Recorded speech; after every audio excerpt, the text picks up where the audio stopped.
The capital நண்பர்களுக்கு வணக்கம். நான் உங்கள் நிரஞ்சன். பாரதிய ஜனதா கட்சியிலையோ திமுகவிலையோ அதிமுகவிலையோ அவ்வளவு ஏன் தாவேகாவிலையோ அந்த கட்சியுடைய தலைமையுடைய முடிவுக்கு எதிராக யாராவது செயல்படுறாங்கன்னா என்ன பண்ணுவாங்க? உடனடியாக கட்சியிலேருந்து நீக்கிடுவாங்க. குறைஞ்சபட்சம் அந்த குறிப்பிட்ட தலைவர்கள் கிட்ட அந்த குறிப்பிட்ட நபர்கிட்ட விளக்கமாவது கேட்பாங்க. இனிமேல் இப்படிலாம் பண்ணாதீங்க அப்படின்ற ஒரு எச்சரிக்கையாவது கொடுப்பாங்க. ஆனால் காங்கிரஸ் கட்சியை பொறுத்த வரைக்கும் இதெல்லாம் சாத்தியமே கிடையாது. அந்த கட்சியுடைய தலைமைக்கு எதிராகவும் அந்த கட்சியுடைய தலைவருக்கு எதிராகவும் யார் வேணும்னாலும் என்ன வேணும்னாலும் பேசலாம். அதை காங்கிரஸ் கட்சி கண்டுக்கவே மாட்டாங்க. ஆனா அப்படி கண்டுக்காம இருக்கிறதுனால காங்கிரஸ் கட்சி இழக்கக்கூடிய விஷயங்கள் நிறைய இருக்கு. தொடர்ச்சியா தேர்தல்கள்ல அவங்க தோல்வி அடைகிறதுக்கு காரணம் அவங்களுடைய கட்சிக்கு எதிராக செயல்படக்கூடிய சொந்த கட்சியினர் மீது ஒரு தைரியமான நடவடிக்கை எதுவும் எடுக்காம இருக்கிறாங்க அப்படின்றதுதான். அப்படி இப்ப சமீபமா இல்லாம கடந்த சில வருடங்களாகவே காங்கிரஸ் கட்சியுடைய தலைமைக்கு எதிராக ஒருத்தர் செயல்பட்டு இருக்கிறாரு. அவர் மீது எந்த நடவடிக்கையும் எடுக்காம காங்கிரஸ் கட்சி ரொம்ப அமைதியாவே இருக்கிறாங்க. யார் அந்த நபர்? ஏன் காங்கிரஸ் கட்சி அப்படியே எந்த நடவடிக்கையும் எடுக்காம இருக்கிறாங்க அப்படின்றது தான் இந்த வீடியோவில் நம்ம இன்னைக்கு விரிவாக பார்க்க இருக்கிறோம். அதுக்கு முன்னாடி நம்ம சேனல் இன்னும் நிறைய பேர் சப்ஸ்கிரைப் பண்ணாமல் பார்த்துக்கிட்டு இருக்கீங்க. உங்களுக்கே தெரியும், உங்களுடைய ஆதரவை நம்பி மட்டும்தான் டெல்லியிலிருந்து எங்கக்கூடிய முதல் தமிழ் யூடியூப் சேனலாக தான் நடத்திட்டு இருக்கிறேன். இப்போ இந்த மாதிரியான ரொம்ப முக்கியமான தகவல்கள் உங்களுக்கு உடனுக்குடன் வந்து சேரணும் அப்படின்னா நம்ம சேனலை சப்ஸ்கிரைப் பண்ணிக்கோங்க. வாங்க இப்ப வீடியோக்குள்ள போலாம். காங்கிரஸ் கட்சியை பொறுத்த வரைக்கும் நாங்க ஜனநாயகத்தை நம்பக்கூடிய கட்சி அப்படின்னு சொல்லுவாங்க. ஆனா அவங்க அந்த சொல்லக்கூடிய அந்த ஜனநாயகம் அப்படின்றது அந்த கட்சியினருக்கு எவ்வளவு பெரிய பாதகத்தை எவ்வளவு பெரிய பின்னடைவுகளை ஏற்படுத்திக்கிட்டு இருக்கு அப்படின்றத காங்கிரஸ் கட்சியுடைய தலைமை உணராம இருக்கிறாங்களோ அப்படின்ற ஒரு கேள்விதான் பிரதானமா முன் வந்து நிக்குது. இதுக்கு காரணம் சசி தரூர் அப்படின்ற ஒரு நபர். ஏன்னா சசி தரூர் தான் காங்கிரஸ் கட்சியுடைய தலைமை சொல்றதையும் கேட்க மாட்டாரு. காங்கிரஸ் கட்சியுடைய முகமா இருக்கக்கூடிய ராகுல் காந்தியை மதிக்கவும் மாட்டாரு. அதே நேரத்துல பாரதிய ஜனதா கட்சியை வானளாவில அளவுல புகழ்வாரு. பிரதமர் நரேந்திர மோடியோட ஒவ்வொரு அசைவுகளையும் புகழ்ந்து தள்ளுவாரு. வெறும் சொல்றதோடு மட்டும் இல்லாம பத்திரிகைகள்ல எழுதுவாரு, தொலைக்காட்சிகள்ல பேசுவாரு, பொது மேடைகள்ல புகழ்ந்து தள்ளுவாரு.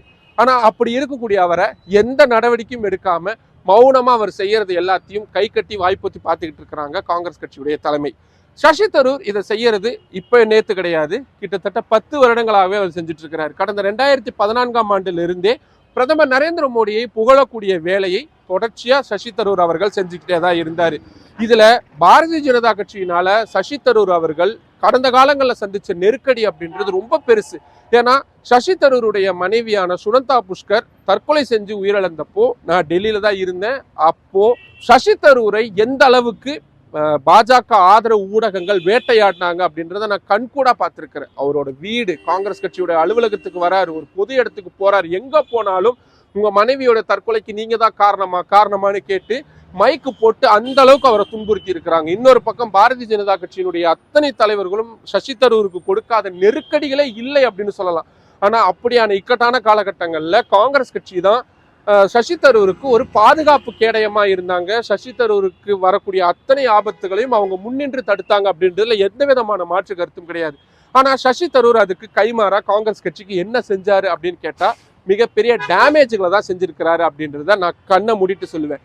இது எப்ப தெரியுமா இந்த பிரச்சனையில ஆரம்பிச்சது? கடந்த 2022ஆம் ஆண்டு. ஏன்னா 2022ஆம் ஆண்டு தான் காங்கிரஸ் கட்சியுடைய தலைவர் பதவிக்கு தேர்தல் அப்படின்றது நடத்தப்பட்டது. நாங்க ஜனநாயக முறையில தேர்தல் அப்படின்றத அனௌன்ஸ் பண்றோம் அப்படின்னு காங்கிரஸ் கட்சியுடைய தலைமை அனௌன்ஸ் பண்ணியிருந்தாங்க.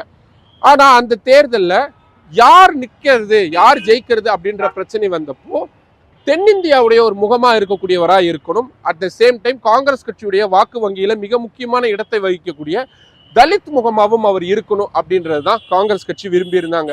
அதுக்கு சரியான தேர்வா மல்லிகார்ஜுன கார்கே இருந்தார். ஏன்னா அவர் ஒரு தலித் சமூகத்தை சேர்ந்தவர், அட் த சேம் டைம் அவர் ஒரு தென்னிந்தியாவை சேர்ந்தவராகவும் இருந்தார்.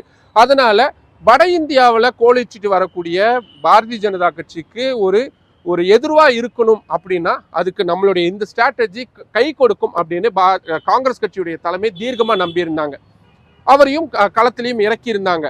ஆனா அந்த நேரத்துல தான் இல்ல நானும் தேர்தலில் கண்டெஸ்ட் பண்ணுவேன் அப்படின்னு சசி தரூர் இறங்கியிருந்தார். அவர் இறங்கினதோடு மட்டும் இல்லாம காங்கிரஸ் கட்சி தலைமை மேல அதிருப்தியில் இருப்பாங்களா சில பேர், அவங்க அத்தனை பேரையுமே தனக்கு ஆதரவா கொண்டு வரணும் அப்படின்ற மாதிரியான விஷயங்கள்லாம் பண்ணிட்டு இருந்தார். சரிங்க, ஒரு கட்சின்னு இருந்தா இல்ல ஜனநாயகம் இருக்கும், தேர்தல் இருந்தா இன்னொருத்தர் போட்டியிடணும், அதெல்லாம் நியாயமானதுதான். ஆனா அந்த தேர்தல்ல சசி தரூர் பண்ண விஷயம் அப்படின்றது ரொம்ப ரொம்ப மோசமானது.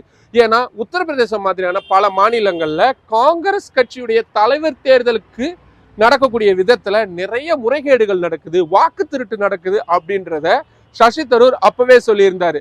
அதாவது அவர் கட்சி நடத்தக்கூடிய தேர்தல முறைகேடு நடக்குது அப்படின்றத அந்த கட்சியுடைய மூத்த தலைவரா இருக்கக்கூடிய ஒருத்தர் சொன்னார்னா அதை எதிர்கட்சியா இருக்கக்கூடிய பாரதிய ஜனதா கட்சி எப்படி பார்ப்பாங்க?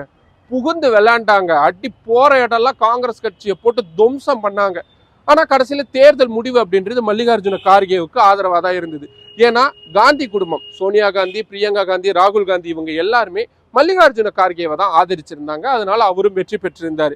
அதுல இருந்தே ராகுல் காந்தி மீதான ஒரு காழ்ப்புணர்வு அப்படின்றது சசி தரூருக்கு தொடர்ச்சியா இருந்துகிட்டே இருந்தது. அதை நிறைய இடங்கள்ல அவரு வெளிப்படுத்தவும் செஞ்சிருக்கிறாரு. ரொம்ப முன்னாடி நடந்த உதாரணங்களுக்கெல்லாம் போவேணாம். சமீபத்துல ஒரு 2-3 வாரங்கள்ல நடந்த உதாரணங்களை மட்டுமே பார்க்கலாம். இப்போ நாடாளுமன்ற குளிர்கால கூட்டத்தொடர் நடந்துகிட்டு இருக்கா. இந்த குளிர்கால கூட்டத்தொடர்ல காங்கிரஸ் கட்சியுடைய நாடாளுமன்ற உறுப்பினர்கள் கிட்ட மக்களவை எதிர்கட்சி தலைவராகவும் காங்கிரஸ் கட்சியுடைய முகமாகவும் இருக்கக்கூடிய ராகுல் காந்தி 3 முறை ஆலோசனை கூட்டம் நடத்தி இருக்கிறாரு. நீங்க சர்ப்ரைஸ் ஆவீங்க, ஆனா அதுதான் உண்மை. இந்த 3 கூட்டங்களையுமே சசி தரூர் புறக்கணிச்சிருக்கிறார். என்ன காரணம் சொன்னாரு? நான் ஏற்கனவே சில நிகழ்ச்சிகளுக்கு ஒப்புதல் கொடுத்துட்டேன், அதனால அந்த நிகழ்ச்சிகளுக்கு போயிட்டேன் அப்படின்னு. அதாவது அவங்க கட்சியுடைய தலைவர் ஒரு ஆலோசனை பண்ணணும் வாங்கன்னு கூப்பிடுறாரு, வர முடியாதுன்னு சொல்றாரு சசி தரூர். ஆனா அவ்வளவு ஏங்க, கடந்த வாரம் டெல்லி ராம்லீலா மைதானத்துல ஒரு மிக முக்கியமான ஒரு பேரணி அப்படின்றது நடத்தியிருந்தாங்க காங்கிரஸ் கட்சி. எதுக்கு எதிரா? வாக்கு திருட்டுல ஈடுபடக்கூடிய பாரதிய ஜனதா கட்சியும் தேர்தல் ஆணையத்தையும் கண்டிச்சு அப்படின்னு. இதுல காங்கிரஸ் கட்சியுடைய அத்தனை தலைவர்களுமே இருந்தாங்க. ஏன், காங்கிரஸ் கட்சியுடைய தேசிய தலைவராக இருக்கக்கூடிய மல்லிகார்ஜுன கார்கே அந்த மேடையில சொன்னது மிக முக்கியமான வார்த்தை. என்னோட பையனுக்கு 7-8 மணி நேரம் நடக்கக்கூடிய சர்ஜரி அப்படின்றது இப்போ கர்நாடகாவில் நடந்துகிட்டு இருக்கு. நான் ஒரு அப்பாவா அவன் கூட தான் இருக்கணும். ஆனா எனக்கு அதை விட என் கட்சி ரொம்ப முக்கியம், இந்த பேரணி இந்த போராட்டம் ரொம்ப முக்கியம், அதனால நான் அந்த மேடையில இருக்கிறேன் அப்படின்னு. அந்த கூட்டத்துல கலந்துக்காத ஒரே ஆளு சசி தரூர். காரணம் கேட்டா, நான் ஏற்கனவே சில வெளிநாடுகளுக்கு போறதுக்கான திட்டங்கள் எல்லாம் முன்னாடியே நான் ஓகே பண்ணிட்டேன், அதனால அங்க போயிட்டேன் அப்படின்னு. ஒரு கட்சி அவங்களுடைய வாழ்வாசாவா பிரச்சனைக்கான ஒரு போராட்டத்தை முன்னெடுக்கிறாங்க. சசி தரூர் ரொம்ப கூலா ரொம்ப ஜாலியா நான் வேற ஒரு நிகழ்ச்சிக்கு போறேன் அப்படின்னு சொல்லியிருக்கிறாரு. இதுக்கு மட்டும் கட்சி சார்ந்த விஷயங்கள் மட்டும் இல்ல, பாரதிய ஜனதா கட்சி சார்ந்த விஷயங்களையும் இப்படி காங்கிரஸ் கட்சியுடைய மூக்கை பல முறை உடைச்சிருக்கிறாரு சசி தரூர். அதுக்கு இன்னொரு உதாரணமும் சொல்றேன். ஆபரேஷன் சிந்தூர் 2025 நடத்தப்பட்டதா? இந்த ஆபரேஷன் சிந்தூர் பத்தியும் பாகிஸ்தான் தீவிரவாத நாடு அப்படின்றத பத்தியும் உலக நாடுகள்கிட்ட எடுத்து சொல்லணும் அப்படின்னு பாஜக மத்திய அரசு நாடாளுமன்ற குழு உறுப்பினர்களை கொண்ட ஒரு குழுவை அமைச்சிருந்தாங்க. அந்த ஒரு குறிப்பிட்ட குழுவுக்கான தலைவரா சசி தரூரை நியமிச்சிருந்தாங்க. காங்கிரஸ் கட்சி அந்த குழுவை நாங்க புறக்கணிக்கிறோம், நாங்க யாரும் போக மாட்டோம்னு சொன்னாங்க. நீங்க யாருங்க சொல்றது, நான் போவேன் அப்படின்னு காங்கிரஸ் கட்சியுடைய தலைமை சொல்லியும் அதுக்கு எதிராக பாஜக அமைச்சிருக்கக்கூடிய அந்த குழுவில் இணைஞ்சு பல உலக நாடுகளுக்கெல்லாம் போயிட்டு வந்து ஆபரேஷன் சிந்தூரை பத்தி புகழ்ந்து பேசியிருந்தார். அது மட்டும் இல்லாம இந்தியாவில் இருக்கக்கூடிய பல முன்னணி நாளிதழ்கள்ல பிரதமர் நரேந்திர மோடியுடைய வெளிநாட்டு கொள்கைகள் உலக நாடுகளுக்கே ஒரு பெரிய உத்வேகமா இருக்கு அப்படின்னு பாராட்டி எழுதுனதோடு மட்டும் இல்லாம எந்த மீடியாக்கள் அவரை விரட்டி காவு வாங்கினாங்களோ, அவரை வேட்டையாடினாங்களோ, அந்த ஊடகங்கள்ல போய் பிரதமர் நரேந்திர மோடியும் பாஜகவையும் புகழ்ந்து பேசக்கூடிய வேலைகளையும் சசி தரூர் அவர்கள் செஞ்சிருக்கிறாரு. அது மட்டும் இல்லாம எமர்ஜென்சியை கொண்டு வந்தது இந்திரா காந்தி ஆட்சி காலத்துல நடந்த மிகப்பெரிய தவறு அப்படின்னு முன்னாள் பிரதமரான இந்திரா காந்தியும் அவர் சில இடங்களை விமர்சிச்சிருக்கிறாரு. அதுக்கப்புறமா வந்த ராஜீவ் காந்தியும் அவர் விமர்சிச்சிருக்கிறாரு. மன்மோகன் சிங் அவர்களுடைய கொள்கை சார்ந்த விஷயங்களையும் நிறைய இடங்கள்ல அவரு வெளிப்படையாவே விமர்சிச்சிருந்திருக்கிறாரு. ஆனாலும் கூட காங்கிரஸ் கட்சி அவரை அமைதியாவே கடந்து போய்கிட்டு இருக்கிறாங்க. இதுக்கான விலையை அவங்க சமீபத்துல கொடுத்திருக்கிறாங்க. கேரளா மாநிலத்துல சமீபத்துல உள்ளாட்சி தேர்தல் அப்படின்றது நடந்து முடிஞ்சிருந்துச்சு. அதுல திருவனந்தபுரம் தொகுதி அப்படின்றது கம்யூனிஸ்டுகளுடைய கோட்டையா இருந்தது. அந்த கோட்டையை கைப்பற்றினது காங்கிரஸ் நினைப்பீங்க, அதுதான் கிடையாது, பாஜக. ஆனா திருவனந்தபுரத்துடைய எம்பியா சசி தரூர் தான் இருக்கிறாரு. அந்த பிராந்தியத்துடைய காங்கிரஸ் கட்சியுடைய முகமா சசி தரூர் தான் இருக்கிறாரு. அப்படி ஒரு தோல்வி அடைஞ்சிருச்சு. அந்த உள்ளாட்சி தேர்தல காங்கிரஸ் மிகப்பெரிய வெற்றியை பெற்றிருந்தாங்க. ஆனா பாஜக கேரளாவுக்குள்ள ரொம்ப அழுத்தமா நுழையறதுக்கு அந்த திருவனந்தபுரம் பகுதி அப்படின்றது ஒரு மிக முக்கியமான கேட்வேவா அமைஞ்சிருக்கு. அந்த கதவுகளை திறந்து விட்டவர் சசி தரூர் அப்படின்னு தான் நம்ம பதிவு பண்ண வேண்டியதா இருக்கு. ஏன்னா பாஜக அந்த பிராந்தியத்துல ஜெயிச்சதை பத்தின எந்த ஒரு கவலையும் அவருக்கு கிடையாது. ஒரு குற்ற உணர்வோ, ஐயோ நம்ம கட்சி அந்த இடத்துல வெற்றி வாய்ப்பை கொண்டு வர முடியலையே அப்படின்ற எந்த விதமான குற்ற உணர்ச்சியும் இல்லாம அவர் ரொம்ப கேஷுவலாவும் ஜாலியாகவும் தான் இருந்துகிட்டு இருக்கிறாரு. இப்படியே அவர் இருந்தார்னா வரும் 2026 கேரளா மாநிலத்துடைய சட்டமன்ற தேர்தலில் காங்கிரஸ் கட்சி இன்னொரு மிகப்பெரிய விலையை கொடுக்க போறாங்க அப்படின்றதுல எந்த விதமான மாற்று கருத்தும் இல்லை. ஆனாலும் கூட சசி தரூருடைய அத்தனை செயல்பாடுகளையும் அவருடைய வசைவுகளையும் அவருடைய விமர்சனங்களையும் அவருடைய செயல்பாடுகளையும் காங்கிரஸ் கட்சி தொடர்ச்சியா அமைதியா மௌனமா கடந்து போயிட்டே தான் இருக்கிறாங்க. இப்போ காங்கிரஸ் கட்சியுடைய இந்த செயல்பாடுகளை நீங்க எப்படி பாக்குறீங்க? எங்க காங்கிரஸ் கட்சி அவங்க சொல்ற மாதிரி ஒரு ஜனநாயக கட்சி, அதனால அவங்க இதெல்லாம் பொறுமையா தான் பார்ப்பாங்கன்னு நினைக்கிறீங்களா? இல்ல காங்கிரஸ் கட்சியுடைய தலைமை சசி தரூருக்கு எகென்ஸ்டான ஒரு தீர்க்கமான ஒரு திடமான முடிவை எடுக்க முடியாத அளவுக்கு பலவீனப்பட்டு இருக்கிறாங்கன்னு உங்களுக்கு தோணுதா? உங்களுக்கு எது தோணுனாலும் அதை கீழே கமெண்ட் பாக்ஸ்ல சொல்லுங்க. மற்றும் ஒரு வீடியோவில் சந்திக்கலாம். நன்றி.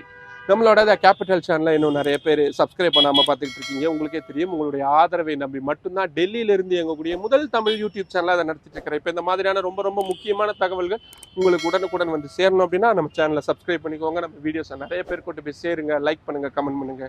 உங்களுடைய ஆதரவை அதிக அளவில் தாருங்கள். நன்றி.